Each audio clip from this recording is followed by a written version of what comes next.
No coração do Vaticano, num edifício discreto com vista para a cúpula da Basílica de São Pedro.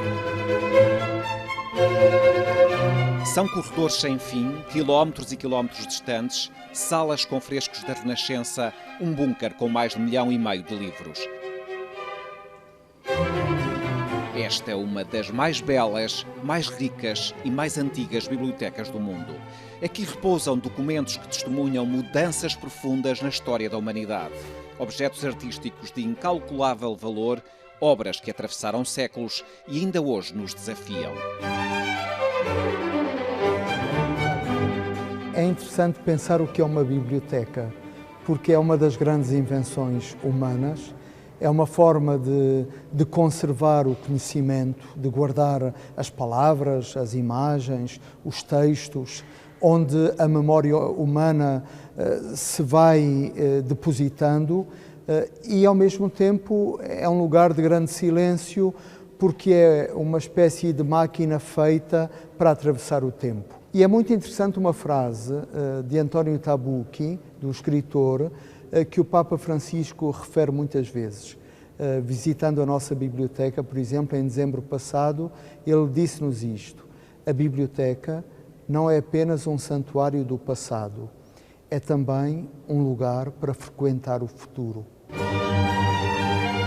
Na companhia de Dom Tolentino atravesso o corredor que liga a biblioteca aos aposentos do Papa e faço o mesmo percurso que durante séculos os Papas seguiram sempre que visitaram a sua biblioteca. A Biblioteca Apostólica Vaticana tem esta característica. Ela é, antes de tudo, a biblioteca pessoal do Papa. E por este corredor tem acesso a esta entrada, mandada construir pelo Papa Sisto V, que nos dá acesso ao mundo maravilhoso da Biblioteca Apostólica Vaticana.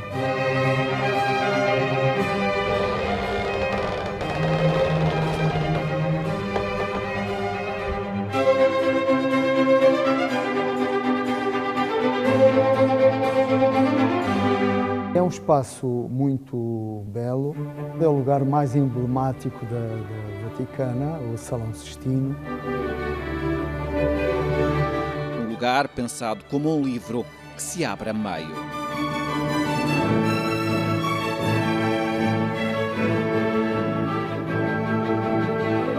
Era o espaço mais amplo dedicado unicamente à biblioteca. O espaço resultou do traço de Domenico Fontana, um dos mais célebres arquitetos da Roma do século XVI. Um salão que provoca espanto a quem entra aqui.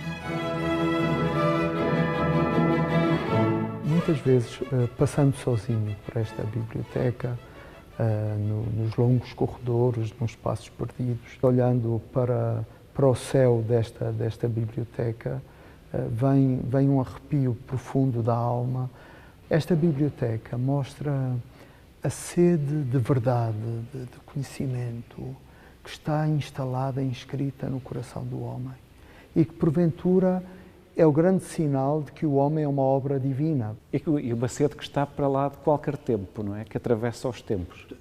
É belo perceber que nós mudamos muito, possivelmente a Biblioteca Apostólica hoje é muito diferente do que era no século XV, mas a sede é a mesma, a procura é a mesma, os olhos que cintilam, aquilo que o coração busca, o pulsar das perguntas que nos habitam são exatamente as mesmas. Interrogações que habitam Dom José Tolentino Mendonça desde que, em setembro de 2018, assumiu as funções de arquivista e bibliotecário nos arquivos secretos e na Biblioteca Apostólica do Vaticano. Uma missão que lhe foi confiada pelo Papa Francisco.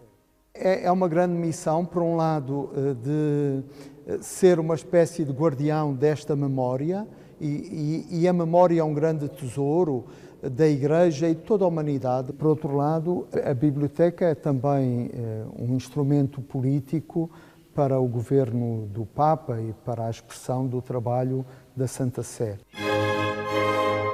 José Tolentino Mendonça é o primeiro português a ocupar este lugar. No último ano, por diversas vezes, o seu olhar foi dirigido para pedaços da história de Portugal que a biblioteca guarda.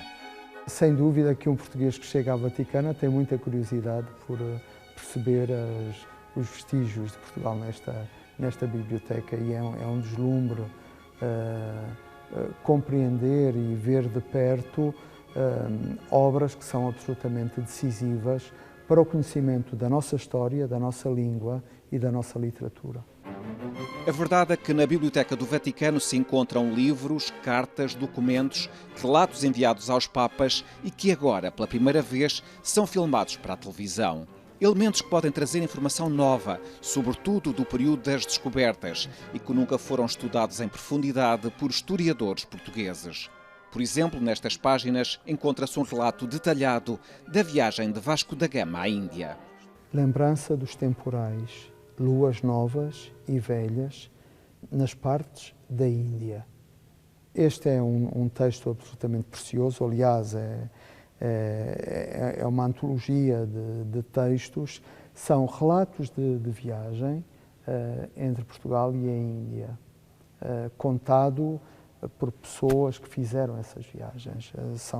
São textos em grande medida inéditos e que contam de uma forma muito vivida, porque a vida no interior de uma nave, no interior de um barco, durante os longos meses de viagem, com tudo aquilo que acontece. E como é que veio parar aqui? Foi entregue ao Papa ou qual foi?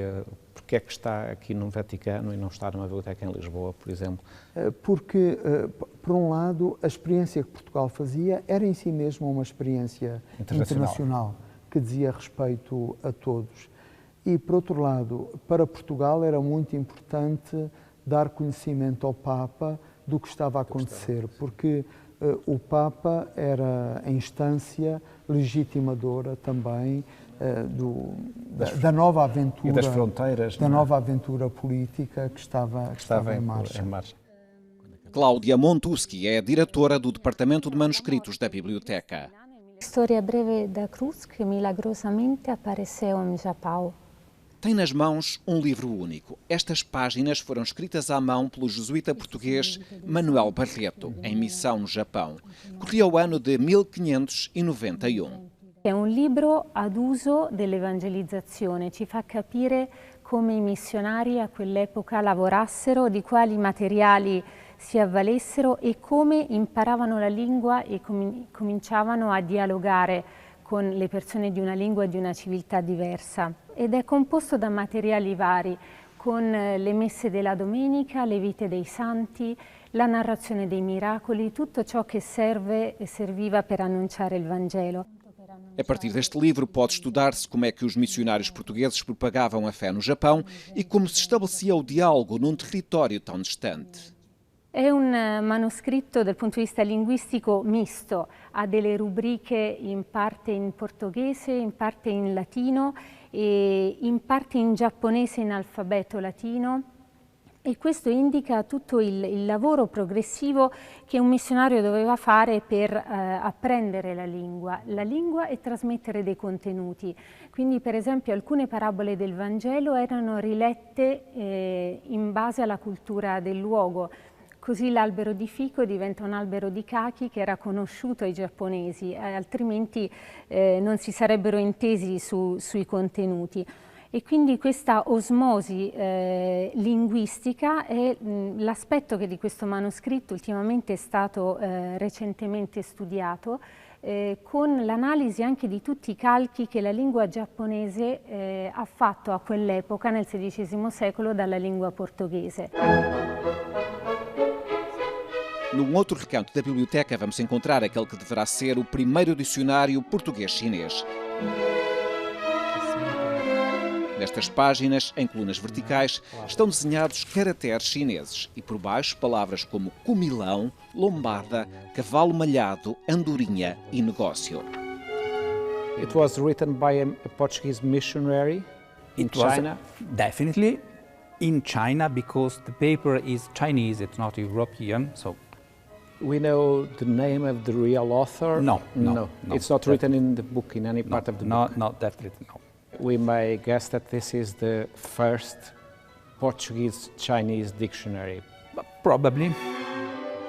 Délio Provérbio dedica-se ao estudo dos documentos orientais. Diz-me que, no fundo, a Vaticana é uma coleção de bibliotecas que, ao longo dos tempos, os papas compraram, herdaram ou lhes foram oferecidas. Com um espírito de detetive, investiga a história dos livros até chegarem a Roma. E esse percurso, por vezes, pode ser tão relevante como a própria obra. Ele acredita que este dicionário pertenceu a um colecionador francês, Jean-François Fouquet, que viveu na China até 1720 e passou um ano em Cantão. We can reconstruct the true history. Fouquet found this book in Canton and brought it in Rome. Then, at the beginning of the 19th century, an agent found it in Rome and sold this to Montucci. Then Montucci sold it to the Pope, and this is the... And finally it's here. Okay. Cartas do rei Dom Duarte, missivas de Dom Sebastião à Santa Sé, assinadas pela mãe, a rainha, e um relatório enviado ao Papa a partir do campo de batalha de Alcácer Quibir e que descreve a morte do rei Dom Sebastião. É muito claro, olhando para a presença portuguesa na Vaticana, que Portugal ocupava um lugar absolutamente central na construção política europeia e mundial. E muito curioso, para mim, um traço que anotei com imenso agrado, foi perceber que, em termos científicos da produção do conhecimento, nomeadamente do conhecimento da arte de navegar, da matemática, Portugal era um país de vanguarda, era uma potência científica na Europa do seu tempo. Exemplo disso é este regimento do astrolábio e do quadrante, tratado da esfera do mundo. O livro foi utilizado nas principais universidades da Europa na formação dos navegadores que se lançaram na expansão marítima. Julgava-se que existia apenas um exemplar na Biblioteca Real de Munique. Mas descobriu-se uma tradução portuguesa publicada entre 1504 e 1510 na cidade de Lisboa.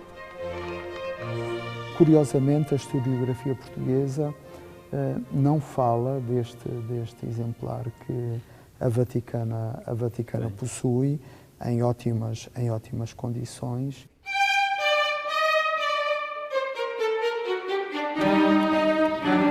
Na Vaticana há todo um mundo de informação sobre Portugal e a cultura portuguesa.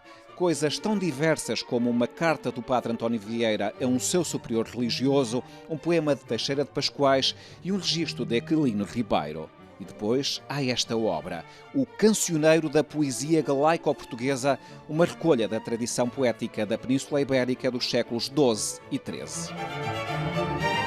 L'importanza di questo volume è assolutamente eccezionale perché la tradizione poetica galego-portoghese è giunta fino a noi soltanto in 3 esemplari.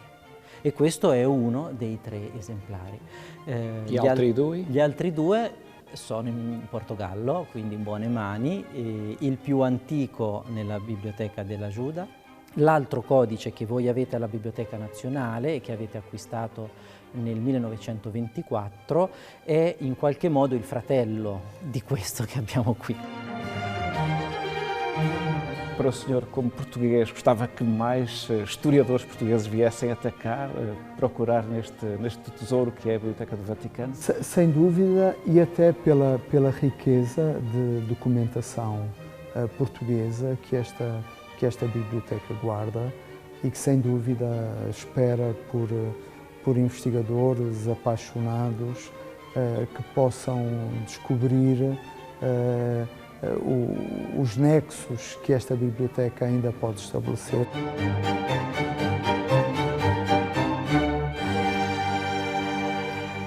Dom Tolentino, vamos entrar num local onde estão os livros da biblioteca, ou uma parte dos livros, que no final andará à volta de 85 km de prateleiras com livros. É uma imensidão. Nós não sabemos exatamente a dimensão em quilómetros, mas sem dúvida são umas dezenas largas e à roda desse número.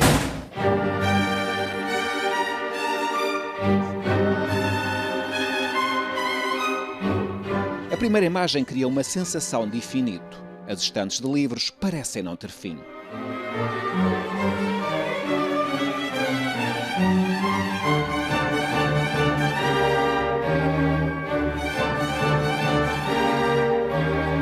São mais de 1.600.000 volumes que estão aqui em depósito, conservados e disponíveis para os investigadores. Enquanto percorro o bunker, penso na responsabilidade de preservar este tesouro. Um universo de exemplares únicos, materiais sem preço, objetos insubstituíveis.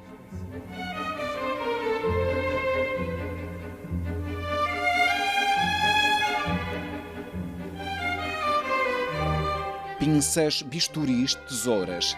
Este é uma espécie de bloco onde se fazem cirurgias aos livros.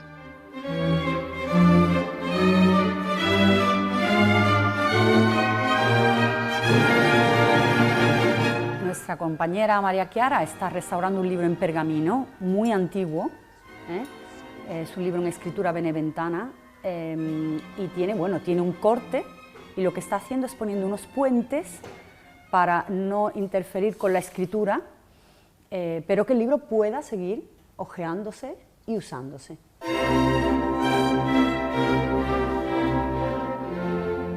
É um trabalho minucioso, de extraordinário detalhe, que obriga a uma concentração extrema. Ao lado procura-se separar as folhas com uma pistola que dispara vapor de água fria.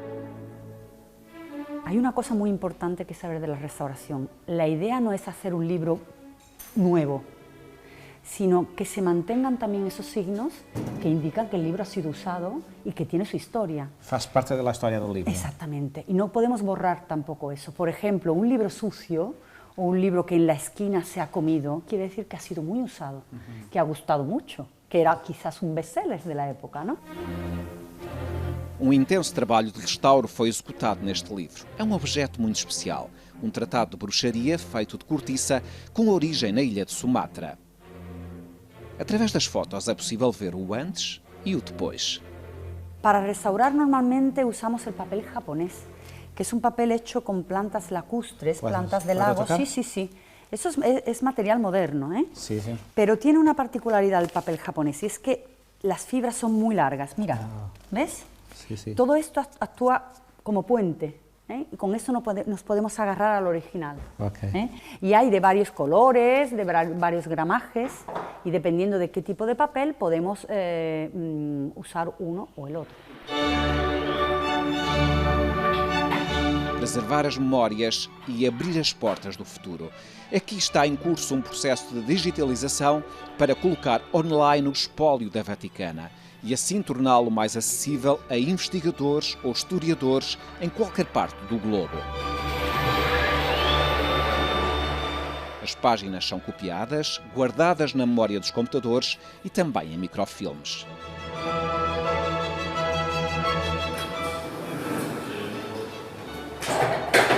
Ángela Gaitán vai andar num vai-vem com obras para cá e para lá.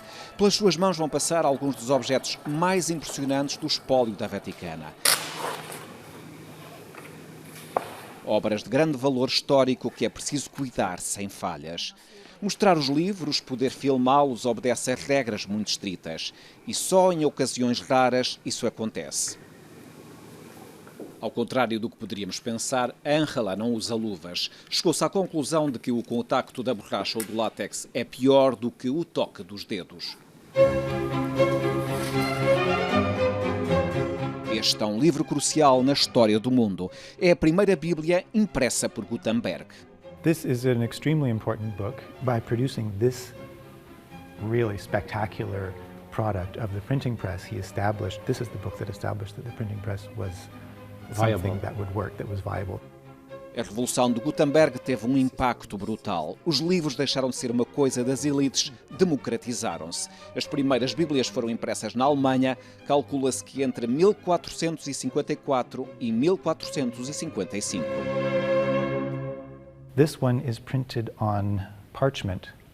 Probably, I think about 20 of the extant ones are printed on parchment rather than paper. So this is not paper, this is animal skins which are specially treated in order to become books, which was the traditional material that manuscripts were made of as well. Tutto questo segno è una grande I, che è la prima lettera, e la scritta continua: in principio creavit Deus celum et terram, che è la prima parte della Genesi. È disegnato con i 6 giorni della creazione e il 7° giorno, quando Dio, finita la fatica della creazione, come dice poi la Genesi, si riposò. Na mesma época em que Gutenberg punha em prática a impressão, em Florença, o duque de Urbino, Federico da Montefeltro, uma figura notável da Renascença italiana, dava ordens para produzir à mão uma das mais belas Bíblias de sempre. Questi libri, diciamo così, ordinati e voluti da Federico di Montefeltro, questo fu finito nel 1478, quando cioè la stampa era già stata inventata. Gutenberg aveva già stampato la sua prima Bibbia, ma persone come Federico di Montefeltro e tanti altri ritenevano che i libri a stampa non potessero essere belli, erano libri in bianco e nero. A página inicial de cada livro é decorada com pinturas em miniatura, cores vivas, folha de ouro, algum relevo que se sente no toque. Um trabalho realizado por grandes artistas da segunda metade do século XV. Um investimento astronómico. Racconta Vespasiano da Bisticci, che ha scritto poi una biografia di Federico di Montefeltro, racconta che per realizzare questo libro spese una quantità enorme di soldi, tanto quanto sarebbe stato sufficiente per costruire non una casa ma una cattedrale, dice lui. Ed è forse un po' esagerato, ma certamente ebbe un costo molto notevole. Os olhos de Ambrogio Piazzoni brilham. Ele é um apaixonado da biblioteca e das suas histórias. Mostra-nos uma outra imagem notável, o mapa do mundo tal como era conhecido no século II depois de Cristo.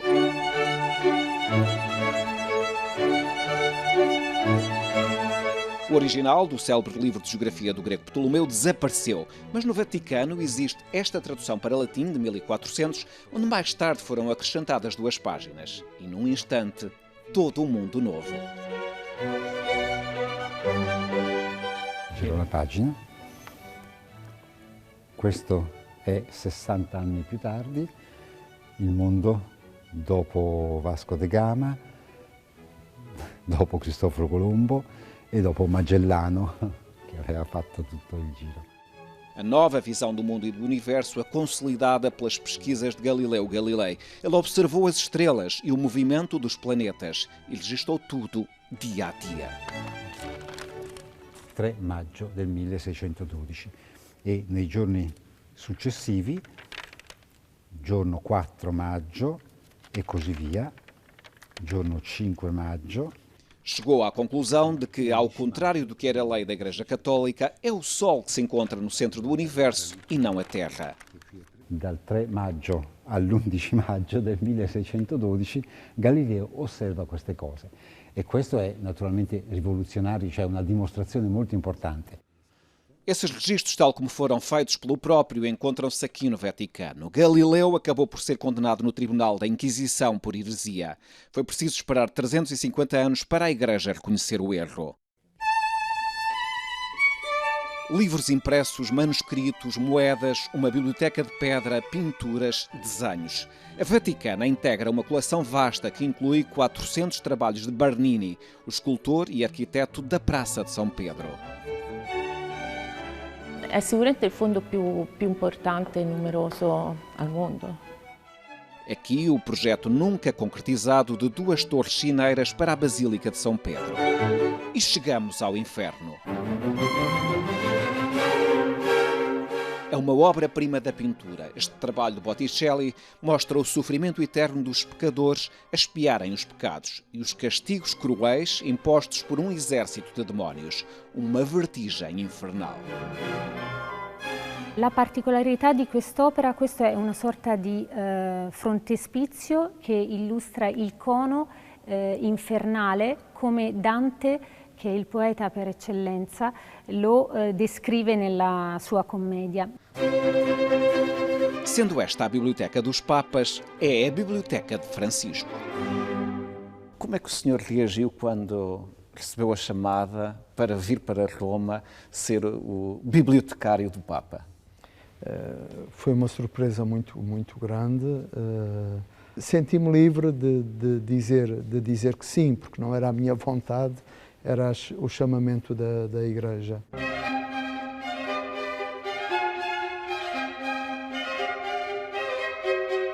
Esta é a sala de consultação dos manuscritos que vêm do bunker e são apresentados aos pesquisadores para estudo.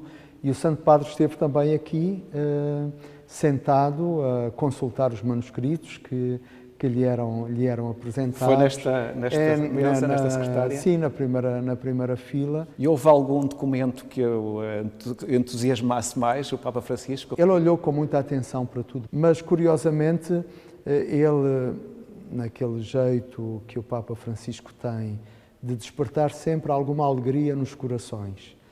No final apresentamos-lhe algumas moedas relativas aos Evangelhos e ele olhou para a moeda que, segundo a tradição, a viúva pobre teria colocado no tesouro do templo. E o Papa olhou para os que estavam em torno a ele e disse: vocês sabem, há uma personagem pela qual eu tenho imensa curiosidade e quando eu morrer espero poder no céu encontrá-la, porque é esta viúva dos Evangelhos que deu tudo aquilo que tinha e isso mostra também a generosidade de que são capazes os pobres. Pater et Filius et Spiritus Sanctus. A chegada de Dom Tolentino a Roma coincide com um tempo de alguma tensão no interior da Igreja.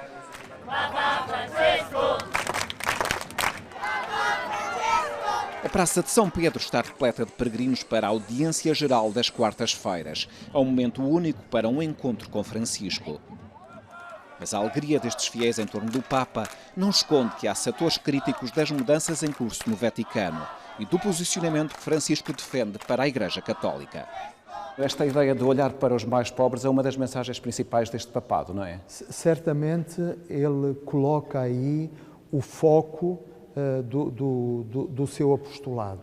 E é alguma coisa que lhe vem profundamente do coração, que marca o seu próprio estilo de viver, porque ele vive muito espartano, não é? De uma forma evidentemente muito sóbria. Mas o grito dos pobres, dos mais pobres, é alguma coisa que deve ser escutado. E o Papa Francisco exorta-nos muito a essa escuta profunda. Ele também coloca muito nas suas intervenções a questão da ecologia e da necessidade da atenção à Terra e ao planeta, não é? É outro ponto-chave Esse é outro ponto central. Uma conversão que as nossas sociedades precisam urgentemente, uma conversão dos seus estilos de vida, muito marcados por uma certa inconsciência de que tudo é possível, de que temos direito a tudo, esquecendo-nos de que as reservas não são ilimitadas. Uma das linhas que o Papa tem desenvolvido e de maneira intensa nos últimos tempos é a ideia de fraternidade.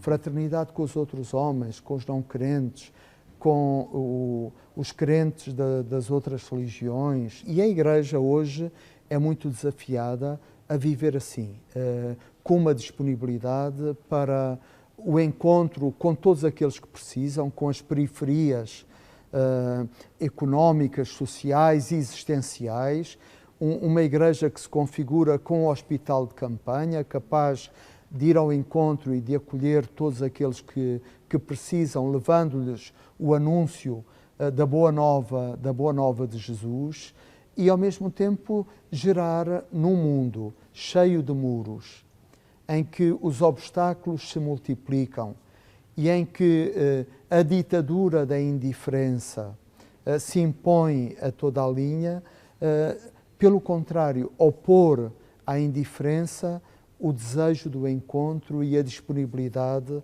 para o reconhecimento do outro, não de uma forma hostil, mas com uma abertura de coração. Já este ano, o Papa Francisco revelou ter outros planos para o teólogo português.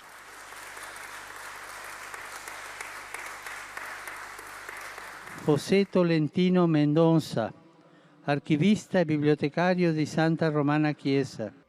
Como cardeal, Dom Tolentino vai participar na escolha do próximo Papa e poderá ele próprio ser eleito. Interiormente, para si, como é que recebe este outro chamamento da Igreja? Sinto-me muito pobre, sinto-me o Tolentino que eu conheço e conto muito com a graça de Deus e com a ajuda de todos, a ajuda dos irmãos para poder ser aquilo que se espera de mim. Subimos à Torre dos Ventos, um notável ponto de observação entre a biblioteca e o arquivo secreto.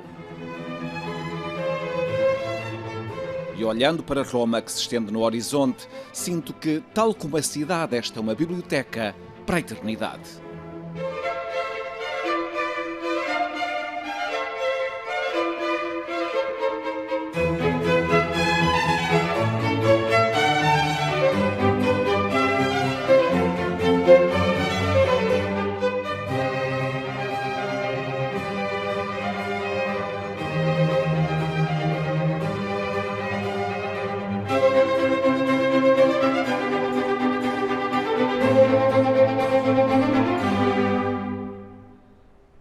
Esta reportagem está disponível em rtp.pt.